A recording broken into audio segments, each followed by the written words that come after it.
You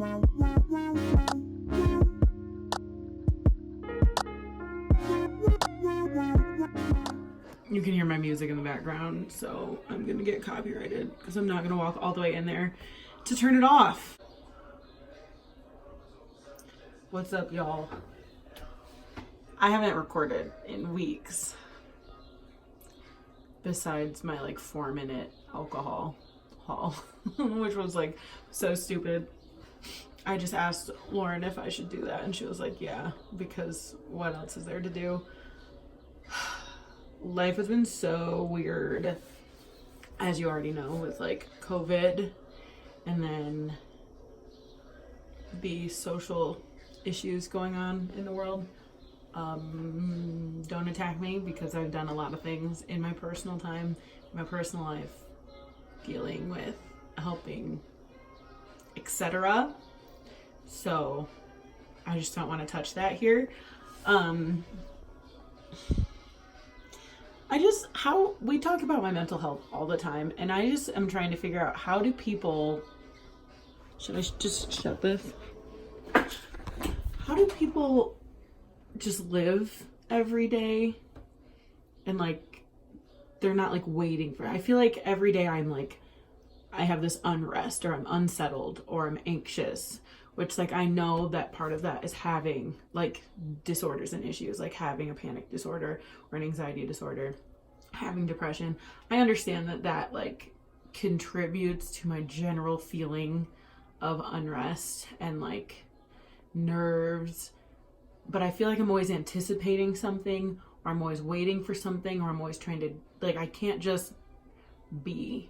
And I feel like I know that every other person that I interact with on a daily basis is just as like complex and intricate and live just as complex and intricate lives as myself, and that I only see them for a small portion of the day.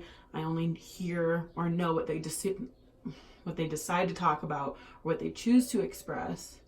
So I understand that most people that I would be comparing myself to deal with more than what it seems. I just tend to be like very open about my problems and my struggles and my issues, sometimes too open. We've possibly talked about this before, but I'm a 4 on the Enneagram, and I'm like a wholehearted, like through and through, tried and true 4. So I'm a bottomless pit of emotion and despair, and I am like constantly in existential doom and gloom. And I feel as if my alarm went off, so the video stopped recording, but I feel as if people around me are just like existing every day in their like content, and like they can just be happy. Like they can wake up in the morning and not immediately think about how they need to make the bed and do the laundry and do the dishes and clean the house in order to be happy. Like and this is going to sound like OCD tendencies, and I'm sure that it is like a manifestation of my anxiety in some form, but I am literally always thinking about the next thing that I have to do, the next thing that I need to accomplish, which just overwhelms me. And then I don't always accomplish or do a lot of things. Like I spend 90% of my time obsessively tidying the house when like realistically it doesn't need to be done. Or like, why can't I wake up and just make the bed, because that's what people do, without it being like this whole like consuming thought. Like I can't even articulate what I'm trying to say. For instance, I just had 2 days off, but I also have tomorrow off. So today's my Monday and my Friday in the same day. I'm feeling okay. I don't feel like super depressed like I am sometimes. I'm not feeling too overly anxious, but I don't feel good. Like I feel worried, but about what? Like I feel like I have this like this below the surface constant like worry about things that are like 10 years in the future, or things that are nowhere near fruition yet.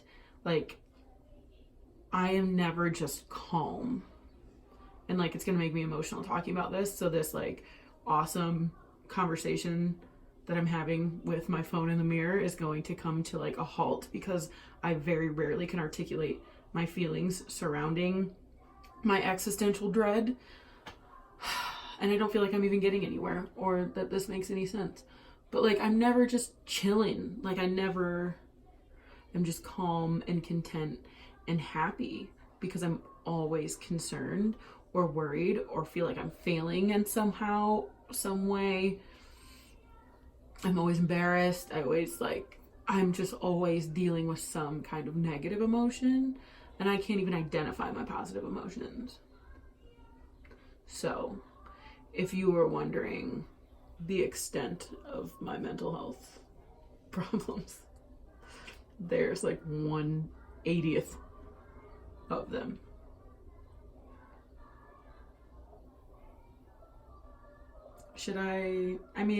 So in other words, or in other news, it is Juneteenth, so happy Juneteenth. If you don't know what it is, educate yourself. It is the day that the Emancipation Proclamation, not when it was made, but when the last group of slaves in Texas found out that they were free, almost 2.5 years after the whole freedom situation happened. And of course, with everything happening in the world right now, it's being celebrated on a wider scale than I think that it has in a lot of ways, years, times, places. I don't know. I'm not particularly educated on all things. I'm doing my best. We're all doing our best. Let's relax. I'm working 1 to 9 today. I am trying to do the whole curly hair thing because I'm trying to grow my hair again. I washed it 2 days ago. I just been getting it wet using like the hair mask as a leave-in conditioner kind of, and then using a bunch of coconut oil. I don't know if I'm gonna wear it down because what is it called? It's like body dysmorphia but for your hair, where like I think that I look fat and ugly and stupid with curly hair, so I'll probably end up putting it up. I don't really know. I'm about to do my makeup and change into my work clothes and have an existential crisis before I get in the car. It's early, but I dropped the car off to Braden at work so that he can get home and pick me up later because we have one vehicle. Okay, thanks for listening to that.